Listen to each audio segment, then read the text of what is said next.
Hello, hello, hello, and welcome to this edition of the Jolly Heretic. I have a very special guest for you today, and that is a woman who I met at a conference called the WITAN, a semi-secret conference that took place at Warwick University, and she's called Aydin Paladin, and she's done some extremely interesting YouTube videos on academic questions and all kinds of stuff, and she's a recovering academic herself. Aydin, hello. Hi, great to be here. And it was great to meet you at the WITN. Yeah. It was good fun. It was good fun. Tell me, one of the things that fascinated me about the WITAD, actually, which for people that aren't familiar with it, was just sort of a meeting of base conservative types, was the number of women there. Mhm. I didn't think there'd be any. Apparently there is a growing portion of women who, in effect, are kind of almost like anti-feminist. They dressed in a certain way, a certain kind of traditional, modest sort of way, and there was at least 10% of the people there were that. So, what would a person like you, a millennial, whatever, what would draw an intelligent, intellectual, youngish woman into being anti-feminist? I think it's pretty obvious when you look at the state of modern women that they're largely unhappy. And if you look at the statistical polling on that, women are extremely unhappy comparatively to the past, because what has been replaced is what is valuable, what is sold as being valuable to women are material goods, and this a reckless, a temporary lifestyle rather than forming long-term friendships, bonds, and really with having families. And that's just not fulfilling. It's hedonic pleasure, but it's not eudaimonic meaningfulness. And so women, I think, are fighting back against this thing that's been actually very harmful to not just their lives, but to the lives of people they know, other women, and to men as well. And I think more and more women are starting to see that. And so there is a pushback against particularly more modern elements of feminism. But I think then it goes down to even the most basic elements of men and women being equal as being a false premise. So what are these more modern elements of feminism to which these traditionalist girls object? I think that's the hedonic stuff more than anything. There's of course, the moral foundations theory that there is some people just have a higher sensitivity to disgust. And I think that for those women who have that higher sensitivity to disgust, a higher loading on the purity, of valuing purity, that they find a lot of these hedonic things that have become not just normalized, but made to be lauded in society of being degenerate. There's a rejection to that because it creates that disgust reaction, which is actually quite normal, evolutionarily speaking. And what are the basics of feminism that these women see as a problem? I mean, hasn't feminism, to play the devil's advocate here, hasn't feminism given you all kinds of opportunities? Isn't it because of feminism that we're even having this conversation? I'm taking you seriously as a female thinker. I wouldn't have taken you seriously as a female thinker 100 years ago. There wouldn't have been a female thinker doing YouTube videos and doing a PhD at the University of West Virginia or whatever it was. Mm-hmm. You'd get married and have babies. You wouldn't be there going to go around expressing your views. I'm not sure that's entirely true.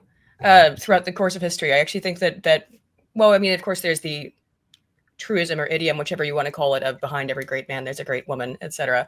But I think, no, I mean, obviously there have been examples of women who have been involved in academia, particularly in lower level academia of teaching younger children for a long time. I think there's problems with that as well, potentially, when it's unmitigated and done without any kind of things in place to make sure women don't teach children very insane stuff, which is one of the things that's happened in the last couple of decades, is using lower level education, primary school education, as an indoctrination tool rather than as an actual education tool. And I think a lot of that is women's doing. But no, I don't think that it was ever the case that women were actually ever totally kept out of any and all academic pursuits. So I think that where the kickback there, or the fight back against it, is it's the explosion of men and women are inherently evil or inherently equal. That, I think, is the premise that a lot of women are actually starting to think is faulty. And so that's a very basic premise. And so why are they thinking that that's faulty? What's wrong with that idea? Aren't they the same, men and women? Aren't they intellectually capable of the same things? Aren't they? How is that faulty? Well, not in terms of statistics, of course, as I'm sure you're well aware. The standard deviation for women's intelligence it's much narrower. So you have a very small number. So most women are around 100 IQ, but you don't get genius women, just like you don't get absolute absolutely just brain dead women to the same degrees that you get men who fall on, you know, either sides of the bell curve because their standard deviation is wider. So I do think that that's just an inherent difference right there in terms of women's intellect. You aren't going to get a whole lot of female geniuses. It just doesn't happen. There's no evolutionary rationale for women to develop extremely high intelligence. It makes more sense for them to all be around the mean.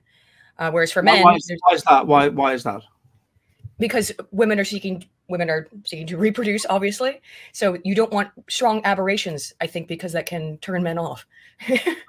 You want to reproduce, so an extremely aberrant female is going to be less sexually desirable. Potentially. Why wouldn't she be desirable? Why wouldn't men think that, oh, well, this is an intelligent woman and I'm an intelligent man and I'm passing on my genes by intelligence is highly heritable, so you would expect intelligence to be something that is selected for sexually, and so in men it is. But not. So wouldn't men want to go for intelligent women? No. I think because very intelligent women, like very intelligent men, end up being a little bit weird also, and socially and in other ways, because it just tends to be the case. If you're thinking about things too much, you tend to overthink things, and that can be socially awkward. And the same thing with extremely stupid women, although I think they're more selected for actually just because they won't argue. You know, they're probably far more easygoing or easier to get along with. I mean, it also seems that men seem to select women who have mental illnesses for some reason, at least in terms of the attraction. I find that a lot. I don't know if there's actually any data on that. But yeah, there is. Yeah, there is. I think this may be because those women are also sort of fast life history strategists, so they're right, easy. Yeah. Easy, like the mental illness is telling the man that I can get sex out of this. So what do you think has caused this kickback now? I mean, in the 90s, when I was coming of age, when I was a teenager, it was all women. Women should be feminist. Women should go to university. You know, all this sort of thing. And when I was at that conference, there were a number of women who were very intelligent, who had consciously decided to not go to university. They wanted to be traditionalists and they wanted to be housewives, which would have been completely unthinkable in the late 90s when I was about to go to university. The very idea that would be someone's ambition was insane. So what do you think has led to this kickback against what was going on then? I think it's, as I said, when you look at the polling data, women are miserable in terms of their self-reported rates of depression, their self-reported rates of mental illness, their self-reported rates of life satisfaction. It's all gone precipitously downward since, you know, the 1990s, as women's liberation, women's rights has expanded and more women have entered the workforce. Because, I mean, ultimately, women now have to, it now takes two parents to raise a child, if they're even able to afford it at all. So women have to stay in the workforce. They don't have the option to stay at home. It's denigrated, actually. And what, like I said, you're finding is women are reporting this lower levels of happiness, and they're not reporting meaningfulness in life. Many women are putting off having children altogether, or because by the time they've achieved enough in their career or whatever they think they're supposed to have done, they're too old to have children. And then they're really left out of that sense of meaningfulness that traditionally has been it's the primary motivator for the human species as any other species is to reproduce. And women have essentially been lied to and saying, no, the thing that's going to make you happy, the thing that's going to make you fulfilled is having a career. And by having a career inherently basically means you're going to have to put off having children, particularly now that women, because of women's liberation, have to enter the workforce because it has to basically have a two-parent, two-income household in order for most families to get by. So it's ended up putting women in a very tough place. You got what you wanted, but it's put women in an evolutionary mismatch. Mm-hmm. It's put women in a situation where they're evolutionary match. Presumably, they are evolved over the women that weren't submissive to the patriarchy. Presumably, they didn't pass on their genes; they were selected out. Mm-hmm. So you're going to have all these women that are submissive to the patriarchy, and they will act accordingly. They will. Let's say you've got the parents are pushing you to marry someone that's in their genetic interests. You want to marry some Lothario, and then you end up with a balance between the two. Mm-hmm. But give women complete rights then to do whatever they want, and presumably would that mean they'd go for some very unsuitable man as well? Well, there's also particularly over the last 70 years, a very major issue is hormonal birth control, which fundamentally changes the types of men that women are attracted to.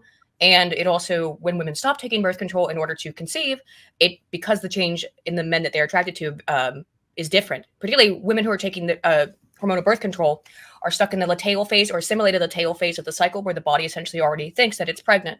Because of this, women are attracted to men who are non-compatible with major histocompatibility complex, which is essentially the closest thing to human pheromones that we've more or less discovered. It's an olfactory, like it's a smell. You can put a man's sweat on a piece of paper and put it under a woman's nose, and she can basically has different reactions to it of attractiveness to that man.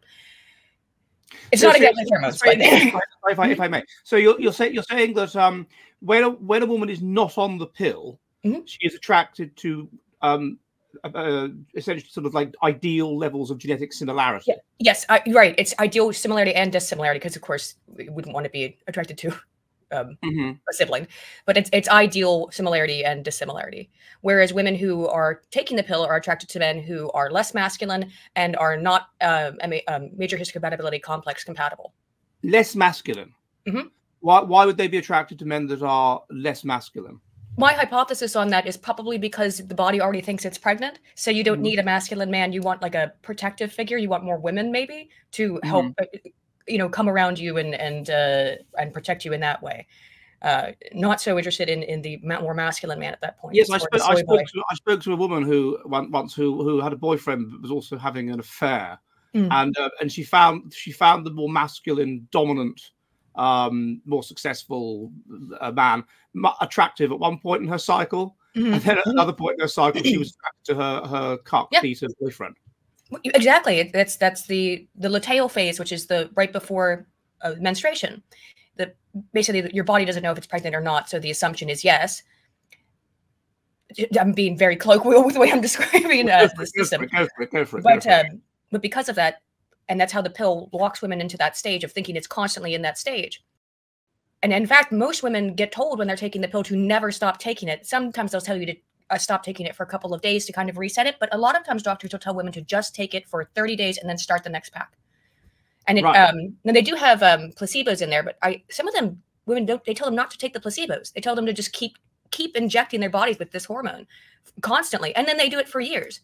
So what that would mean is you could imagine a relationship starting between a woman and a compatible, histocompatible, high status masculine man, and then they start having sex, and she goes on the pill, and then she won't find him attractive anymore. She'll want to go for some cuck. Well, I think it more often than not happens the other way around, because it's something like, I've seen statistics on it. It's something like 33%, about a third of all women at any point in time are taking hormonal birth control, some form of it. But it's something up to 80% or near that of women who have ever been on hormonal birth control, of women alive today. So basically what happens is that women get put on hormonal birth control as a form of managing period cramps, as a form of managing acne, as a form of anything, basically everything that happens to women's bodies as they develop in adolescence. Hormonal birth control is used as a panacea for. So a large amount of young women go on hormonal birth control when they are 13, 14 years old, and they don't go off it until they decide they want to have a baby when they're 35. And now they've been married to a man for 10 years. Wait, stop. Yes. Sorry. 13 years old. It's about the average. Isn't that's insane? Isn't that going to, their brain is still developing? And hormones are so important to how women operate and think and so on. Their brains are still developing. So this is going to make them develop in an unnatural kind of way, isn't it? Absolutely, but it is used again. It is used to treat acne. So, which when you're going through puberty, you're going to get acne. You're going to things are going to be awkward. There's a lot of, because your body is being flooded with hormones. It's a lot of like emotional stuff too, weight gain and things like this. They'll prescribe it for anything. They will prescribe it if you say my period it causes cramps and I'm in pain. Here's hormonal birth control. That'll fix it. It's all off-label uses for it, of course, right? I mean, we know what the real purpose of birth control is, which is to prevent pregnancy. But it does have all these off-label uses. And the off-label uses are things like treating acne, things like supposedly making your periods more manageable. But 13, 14, about the start of menstruation is when a lot of young girls start going on it. So that means that these women then, not in addition to all of the other things that are making them unhappy, because they're in an evolutionary mismatch where they should want to have children, have babies, look after children, but they're being pressured to have a career. They're also likely, if they're on the pill, to enter into problematic relationships. Yes, and like I said, because they it's so common to get started so young. It's less. I think it's less common to have a woman who finds like a Chad or an attractive, compatible man in terms of genetic compatibility, and then go on the pill. What seems to be the case, and I think one of the reasons for the extremely high divorce rate, is women get into relationships with these sort of soy boy cucks who agree with them on everything, of course. Yes, honey, are total pushovers. Then they decide they want to have a baby because she's 35 or whatever, goes off the pill and finds him repulsive. Do you experience this yourself? No, I've never. Well, I don't take the pill for obvious reasons. No, I don't take it. After I learned about all that stuff, and I hadn't taken it for years at that point either, because I could tell that it was not something that was probably a good thing to do longitudinally, even before I did research on it. Wouldn't it affect how their bodies develop? I mean, so. Women's bodies develop because of hormones, and you're at 13, your body hasn't developed fully yet, so it's going to interfere with the development of the body. I can only imagine. I've not looked into that, but I can't imagine it wouldn't have some effect longitudinally, because exactly as you say, your body is developing. So if you're locking a young girl's body in the luteal phase of essentially in simulated pseudo pregnancy, it has to probably have some strange effect. We put on weight, things like that. Well, that's one of the major side effects of hormonal birth control is weight gain. Okay, so this is a two-pronged problem then. So when the pill was developed in, was it the 60s? It was considered to be, wow, women are now free. They can have sex. They can work. They can do whatever. They can just be like men. But you have the one problem is that they're unlikely to be fulfilled by work in the same way that men are. Which is why, as we see, they want to have this work-life balance where they'll train to be doctors and then they'll want to go part-time eventually and all this sort of thing, which costs the British taxpayer a lot of money. And secondly, then, as you say, they're going to get into these relationships with these cuck men and then eschew them once they're pregnant. I mean, this is going to cause really serious emotional harm, I would have thought, then to them and their children. And when she goes off the pill, is it that man's child? Because who she goes off the pill, all of a sudden she finds him repulsive, but now she's trying to get pregnant. So I also think that's a major reason for so much of the infidelity, because she doesn't find that man attractive anymore, and it's sadly common. And I think it's a major contributor to the high divorce rate, where again it's a no fault divorce. Women can get divorced for any reason. There's basically nothing men can do about it, particularly in terms of paternity rights. And so suddenly, this man that she's liked for ages and ages, maybe even 10 years, will give her, I believe, what's known as the ick. Yes, the ick. That's the term. Can you expand on the, as a woman? Can you expand for my viewers on the ick? I don't really know. I suppose it's just when it's probably some cognitive heuristic or paracognitive heuristic where you can just tell that man is dangerous, the same way that you would have a instantaneous reaction to a stick in the grass as expecting it to be a snake. That's why I'm using the term heuristic. But I think there's just something, and maybe it might be major histocompatibility complex, but I think women are evolved a little bit to be able to detect danger in certain people. So that's what I would think of when I would say the ick, when you can just look at a person and tell if they've got the sanpaku eyes, the three whites, or that's certainly a major factor. But the ick in terms of relationships is just, this man is probably not compatible with me genetically, and he's not masculine, and I don't think he can take care of me, at least in a historical sense, right? Because today you can be taken care of by a man who works a really crappy job, but can support you financially, but doesn't have the masculine traits that women would want to pass on to their children otherwise to be successful from an evolutionary standpoint. And presumably, if the pill suppresses the ability to discern histocompatibility, then when they stop taking the pill, not only will they find this guy less gradually, presumably it's a gradual process, but less sexually attractive, but also they will be less able to get pregnant by him because they are not histocompatible. They will be more likely to miscarry. Yes. So it ends up being everyone in this situation gets harmed by it.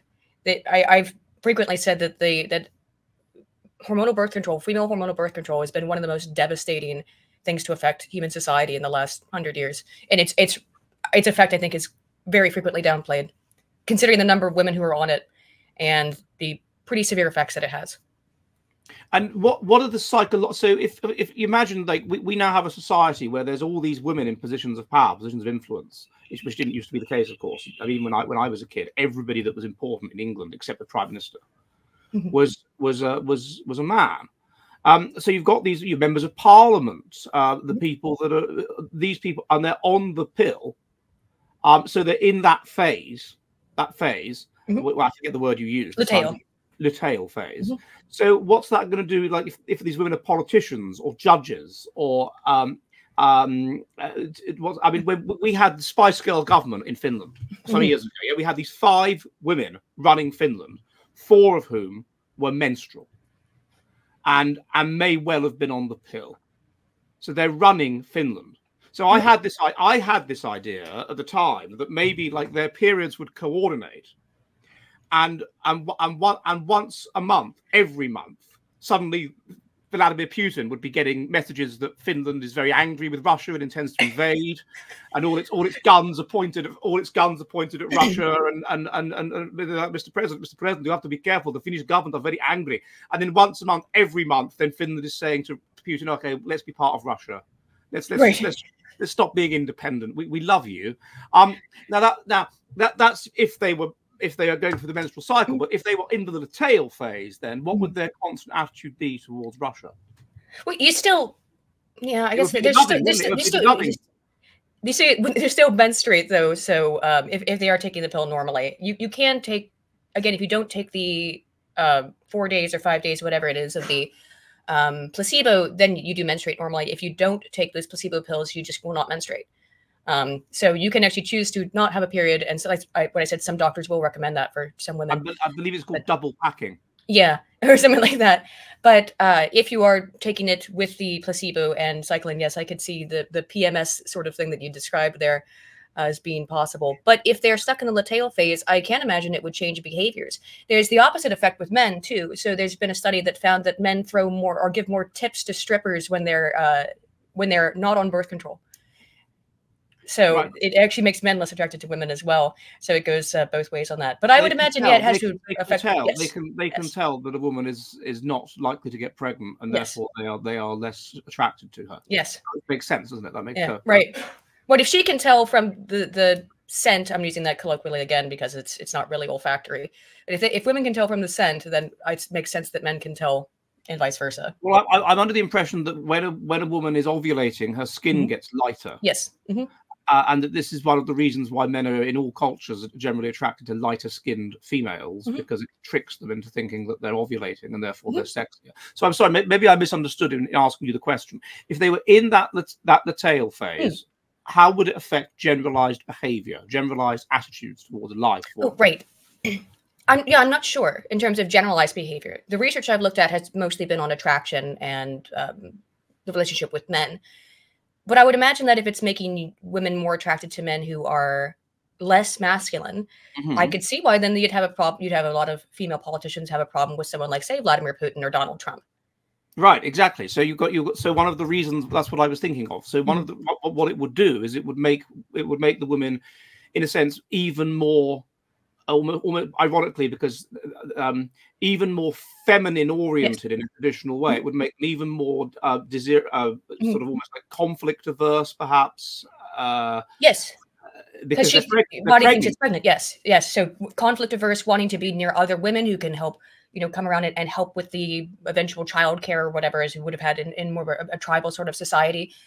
I think that makes sense. But that's why it tends to be, and specifically it is a preference towards feminine faces. So if you actually show women who are taking hormonal birth control 2 men's faces, and one is more objectively been rated as more, and by that I mean it's been rated by integrators as more feminine, they're more attracted to that face than a more masculine face. Right. So this is going to have serious consequences then. If we think about, it's going to have like a double effect. That if we think about the way in which women have gradually taken over higher education, and particularly the humanities departments, but also increasingly science departments, then and just the society, then you're going to get a being more concerned with feminine things, i.e. purity, the harm avoidance and equality. Just not purity. I don't think it's purity, actually. I think it's harm avoidance and perceived fairness in terms of the moral. Women and men are about equal on the purity foundation, I think. And I actually would like to see if women who are in the luteal phase are actually lower on purity. I don't have data on that. I found studies indicating women were higher on purity, but I think in some senses, but maybe the reason why that's the case is because of the number of women who take hormonal birth control. I hadn't actually thought about that.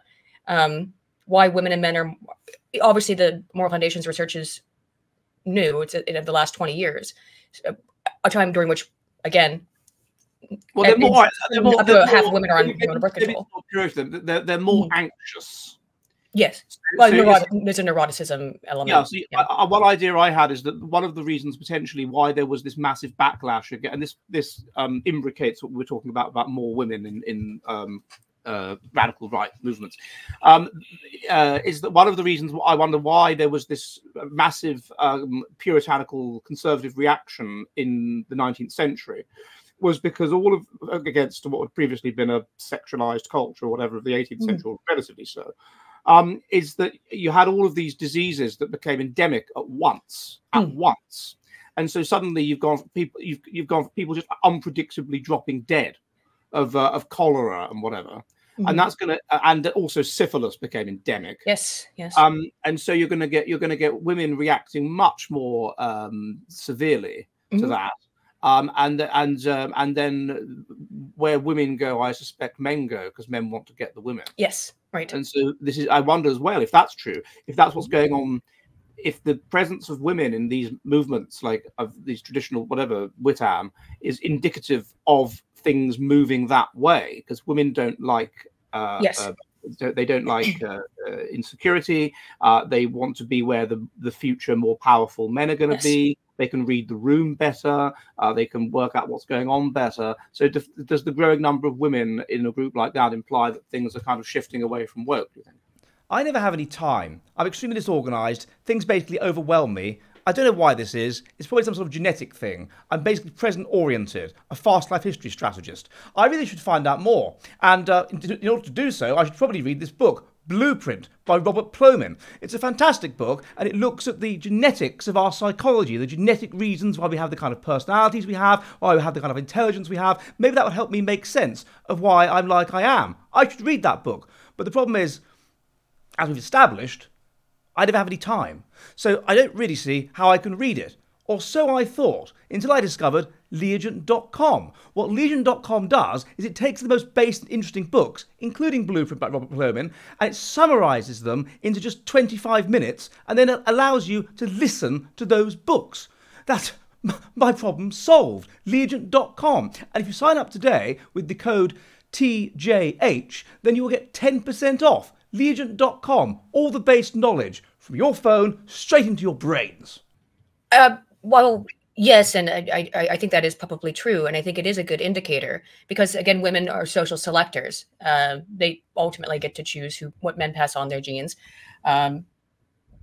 really. So I think that when women are moving into a political or social movement like that, it does indicate that that's where they feel the future is. That's where they're going to feel. They feel more secure. They feel that this is the safe bet in order to, because women, again, are taking the safer routes in order to pass on their genes and the human and pass on, human civilization or human society. So I think it does make sense that would be a reason why you're seeing more women, because they can see where the tides are shifting and they want to be on the right course so they don't get left behind. And in addition to all the issues with the purity stuff, like I said, which I think does discuss them, and the hormonal birth control stuff, which is a factor. Do you think that the transsexuality thing, which has become so prominent in the last 10 years, particularly disgusts women? Yes, it absolutely does. I think that's why it's been such a huge issue for women, particularly because it goes at odds with that harm care / perceived fairness foundation and the very much kind of obsession that women in particular seem to have with those two morals of wanting to care for others, which again are good things that have been twisted by modernity. So wanting to care for others is a good thing. Wanting things to be fair is a good thing. But women have given all of this care and concern and fights for fairness of the rights of trans people only to have their own perceived rights that they were told were sacred. Women, are equal to men in every way. And then it turns out that, well, no, they're not, because all these transgender athletes are out competing you. They're performing better in the workplace than you in terms of productivity, because and tend to be more productive than women in the workplace. They tend to go for these STEM jobs in particular. You find a lot of transsexuals in STEM areas, particularly in computer programming. These places that women have been saying that they really want to be equally represented in sports and in the workforce. And so all of their care and compassion and fight for fairness is getting beaten out by the fact that men are different than women, which is the antithesis of what they believe. This tension, though, whereby women seem to be overwhelmingly represented in terms of things like the George Floyd, Black Lives Matter nonsense, and all of this other stuff. So on the one hand, you've got these women that are reacting against it, and but on the other hand, the TERF feminists or whatever you want to call them. But then on the other hand, there's so many women that are just hyper woke and will say at least, oh well, yeah, trans women are real women, and right. it's not. But why is that? Why do they do that? Well, again, it's where's the social power? And for many years, obviously, the power and the institutional power in particular was in the woke, was in the far left. They controlled the universities. They controlled pretty much, every cultural institution. And so, of course, women wanted to side with that. And it speaks again to the compassion element that women possess of, don't you want to care for these poor people? Look, they're being abused. They're being oppressed. They're being killed by police or whatever it is. And so it's a twisting and a warping of women's inherent desire to care for things, it bastardized into this misplaced care. And they don't have children, so they don't know where to place their care. Okay. You think that's germane to it? That a lot of them yes, because they're in an evolutionary mismatch, they almost like want to find an ersatz child. Yes, it's a cat lady thing. Yeah, so for them, the refugee, the violent refugee male that comes in, and he's helpless, poor thing. It seems he's almost like something to be mothered. Yes, I think that's exactly what it is. That's the cat lady thing. That's the massive importation of immigrants. Oh, these poor little babies. They just want to have a home. It doesn't matter that they're murderers and rapists. They don't, because they're not thinking about that. They're thinking again from the motherly, compassionate sort of harm versus care perspective. That's my hypothesis, at least. Right, and so then, as long as women are on that side, then you're going to. So what do you think is it that's causing women to gradually switch away from that? And it's some sort of ability to. Do you think it would be the more socially skilled women that would smell the air and realize the way things were shifting? Because the impression I get is it's the more autistic sort of women. Yes, the opposite. Yeah, I think you have to be a little bit autistic. I mean, I certainly am too.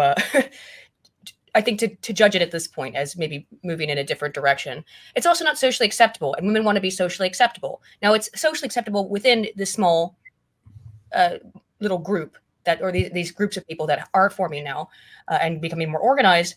But broadly speaking, it is not socially acceptable. You still lose your job. You'll still be expunged from whatever organization you work in if you express a lot of these beliefs publicly.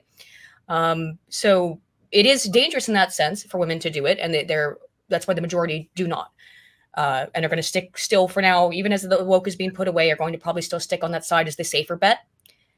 But I think, yes, it's probably the more autistic women who are maybe thinking a little bit further down the line.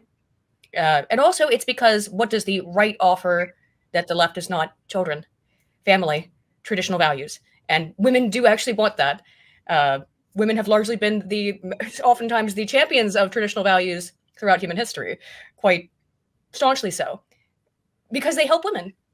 They're in place that largely to facilitate and to help women. Aren't they controlling women's sexuality and things like this, and forcing them to, have their feet bound and wear veils and whatever else? Aren't they? Isn't this what do you say to those that would say that patriarchy is terrible for women? It controls them and they can't do what they want. I think most. But probably not all, for sure, because statistics never applies to all people. Statistical averages. Most women would probably be happier with someone telling them what to do.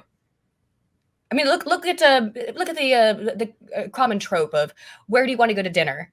Ask a woman where she wants to go to dinner, and you end up in an hour-long conversation where, I don't know. It's because she wants you to tell her where to go. Women want to be told what to do by men. Okay, where would you like to go for dinner, Aydin? Unfortunately, I've got so many leftovers. Not anywhere tonight, but I'd have to ask my husband. Not tonight. Ask him. Yeah. Ask your husband to take you for dinner, and I'll decide where. And by the way, it will be an Indian restaurant. And there won't be some Ponzi Indian restaurant, Yeah, a Bangladeshi restaurant with food that I've heard of. Anyway, so all right, I see. So, can you tell me a bit, moving a bit away from that? So you as a woman, so how did your journey into Based start? What is your what is your background? Where are you from? How did this happen? Well, I'm from the U.S. Grew up as a young kid in West Virginia, which is very, very rural state. I mean, it gets made fun of by the American media constantly for being a bunch of backwards, hillbilly, stupid white people. You know, it's the butt of jokes and has been for decades. Most people outside of the U.S. only really know it for that John Denver song. That's all right. It's a good song. I know it for snake handling churches. Oh, yes. Yeah, I've seen that. I've seen it in real life as a kid. I saw them do the snake charming stuff. They do exist. Those are real. Jolo, West Virginia. There have been a number of academic studies of that. But then the pastor was bitten to death by snakes. Right. So in my search for a snake handling church, I then had to go to Tennessee. But okay, so from rural West Virginia, and then you went to University of West Virginia. I moved to Baltimore when I was 11, Baltimore City, which is like one of the crime capitals of the United States. That was a very big culture shock. To go from rural West Virginia, because my parents got divorced. So I moved with my mother to Baltimore. And that was a big culture shock. I went to an art high school. So I also got a very weird background in art, classical training, painting, drawing. I went to undergraduate in Cincinnati, Ohio, at Xavier University for communication. Xavier, right. Xavier, Catholic Jesuit University. I went there. I got a degree in psychology, a degree in communication and public relations with a minor in psych. Got my master's degree at West Virginia University in communication with an emphasis on media psychology. And I was a PhD student there, communication, emphasis, media psychology. But I dropped out because it was for a lot of reasons. It got very, very stressful. And I was very unhappy. So maybe at some point I'll finish it, but I don't know. Yes, you on an interview I saw with our friend Benjamin Boyce, you give me the impression that you went completely mad. I mean, you had a kind of breakdown. Yeah. Why did this happen? I think, well, the university made an error that I don't want to belabor, but they made an error. They couldn't, regarding my records, they couldn't admit that it was a clerical error that someone in the office did. They couldn't admit to this error. So they blamed me for it and then used that as an excuse to kind of use me as the department punching bag. But then when I started to do work and started to publish research and started to do very well in the program, I think they got a little scared that I was going to be their colleague in the future. So they started, some of it was done, I think, as a kindness to give me more things to do, more classes to teach, more classes to take, more research projects, more time in the lab, etc. But it ended up getting to the point where I was working for over 100 hours a week. I'm like just incredibly long hours and days doing all these projects. And I had so many things to manage. I just went nuts. It was too much to handle for someone who'd never done anything like that before. I mean, I'd worked in the workforce, but it just got to be too much. And so I had to take time off. I went crazy. I went into a mental institution because I just thought you went into a mental. What did you try? You told Benjamin that you tried to commit suicide. Yeah, this is a long time ago now, but yeah, it was. How on earth could it get to that stage? Well, I felt like I had no support within the university either.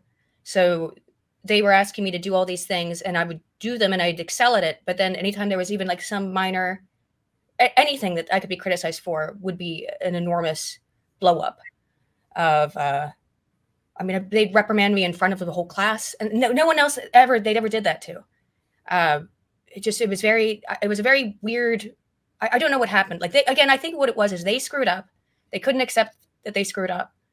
So they blamed me, and then they wanted me to fail. So they intentionally gave me all this stuff to do. That's my hypothesis. Maybe they were just they thought they were helping me out. I'm really not sure which one's correct because I can't mind read. Quite a broad conspiracy theory. So you ended up in a psychiatric hospital. Mm-hmm. And how did you how did you gradually get out of that?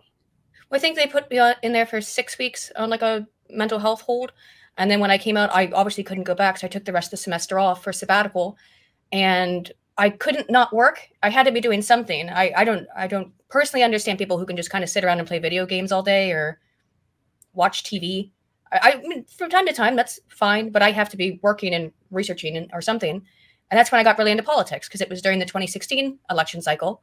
And that was fascinating just to observe from a purely social science perspective of people's reactions to it, particularly to Trump. And the way the whole thing was fascinating. So I got really into politics then, and I used to call my dad every day and talk to his head off about politics. And he said, well, why don't you go make a YouTube channel and talk into the void about it instead of talking to me? So that's what you did. Yep. And how did you come up with this this pseudonym Aydin Paladin? Oh, it was I used to play a video game called Final Fantasy XI, online game. I just randomly generated the name Aydin, and I was a paladin, so that's it. And they sort of rhyme, so went with that. You were a paladin. What is a paladin? In that game, it's like a knight that heals people. Okay, so yeah, you're a holy warrior. This is a very autistic thing to be. Yes, it's very autistic. Yes, I'm sorry. And autistic people feel feelings more strongly. They feel the sensations of their own bodies more strongly. They feel anxiety more strongly, and they're therefore more prone to mental breakdowns. Yeah. I think that was germane to what was going on. Probably, most likely, because I did feel like I was being singled out, and yeah, and it felt very lonely, and I was being like yelled at all the time by my professors. Not my advisor. My advisor was lovely, but it was pretty much only her who was looking out for me. I have received post facto apologies from a lot of the staff for what happened in the years since. And so, and what was the what were you pursuing for your doctorate? Communication with an emphasis on media psychology.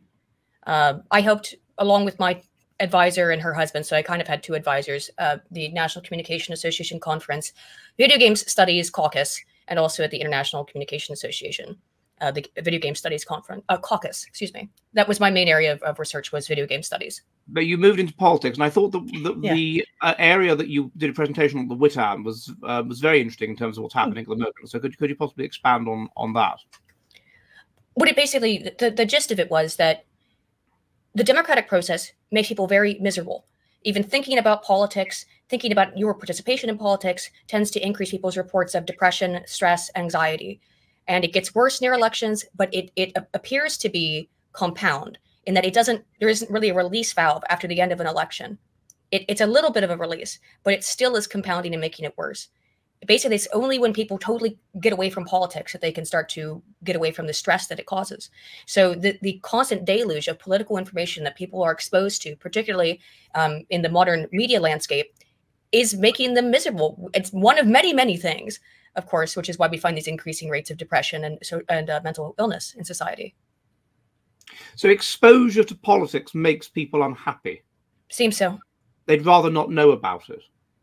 Yeah, which is, I think, why a major flaw with democracy, because it forces every single individual voter to be sovereign in terms of making decisions for themselves. And much like how women don't like making decisions, nobody really likes to make decisions, I don't think. When it's something like that, that's so major, that requires you to have so much information about a given subject, that's not really possible for any individual person to have information about all of these topics, even with access to the internet. You know, even the most intelligent person can't be an expert on absolutely everything. And politics requires every single individual citizen be an expert on politics to actually understand. Most people just don't have the time nor cognitive energy to be able to expand on that. I understand that the King of Bhutan toyed with introducing some form of democracy or something like this, and that many people in Bhutan genuinely petitioned him to not do this and said that please, Your Majesty, we want you to make these decisions. And that Bhutan, it is more interested in gross national happiness. That is the policy of the King of Bhutan, than gross national product or whatever, how much you produce. And this is why, based on this, Bhutan banned television until quite recently, and even now limits it. It forces weird opening hours of shops, so you can't buy things on certain days. And it doesn't want tourists to the extent that it makes it very difficult, very expensive for you to go and be a tourist in Bhutan. So it's almost like the king of Bhutan wants to keep Bhutan in this kind of pre-modern medieval bliss, almost something like out of traditionalism, out of René Guénon or something, where you're connected to the mystical, but you don't, and you certainly don't have things like democracy, because this makes people unhappy. Is this our evolutionary match, to live in a kind of basically benevolent monarchy? That's my belief, yes, or my hypothesis. Are you ready for the future of the West?